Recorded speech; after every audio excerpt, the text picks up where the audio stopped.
Please note that this story took place a long time ago and the statute of limitations has long since passed. 1983, East Texas. It was a Saturday afternoon and my buddy Mark and I were doing what teens all across America were doing. We were going to the mall. But we weren't going there to look at girls or to play video games or to buy stuff. We were going there to steal stuff. We had a shoplifting problem. I'd started a few years earlier with candy bars and baseball cards. As my habit grew, I became more and more brazen in my technique, and I had indoctrinated Matt into my schemes. We would go into a store and literally just walk out with stuff. Hats, books, sporting goods, just about anything. We'd hit a store and then dump the stuff in the car, then repeat. As long as we stayed cool and calm, it was like we could get away with just about anything. Staying cool was the key.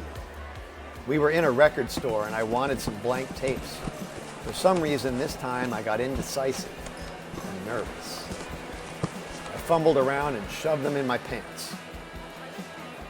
Hey, you got a receipt for them tapes?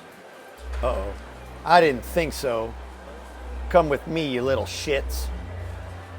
He took us to a sparse and dismal room somewhere in the depths of the mall, yelling at us the whole way. Maybe a few years in prison will teach you a lesson. Now sit down. Yes, sir. Yes, sir.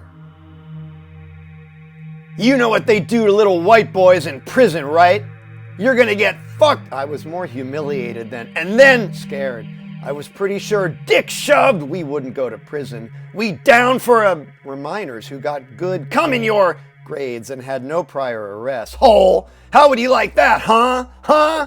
Well, today's your lucky day, you little shits. You know why? 'Cause I ain't having you arrested. But I am calling my folks had done more than their fair share of law breaking, and I figured the worst I'd get would be a lecture about being dumb enough to get caught. Trouble you'll be! But Matt's dad was an angry guy. He'd been beaten for stuff less serious than this. Maybe they'll whoop some sense into you. Now get the fuck out of here before I change my mind and send you both off to Buttfuck Island. You lucky little fucking shits. Neither of us said a word as we left the mall or on the hour-long drive home. Matt was legitimately worried that his dad might kill him. I was humiliated and embarrassed. But mostly, I was just glad he didn't look in my car. They never called. Matt was safe. I never shoplifted again.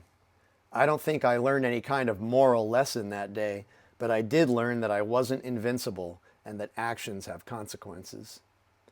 I'm forever grateful to that closeted mall cop for ending my shoplifting career before I turned 18. Unlike other friends of mine who ended up going to jail later in life. He was right. I am a lucky little shit.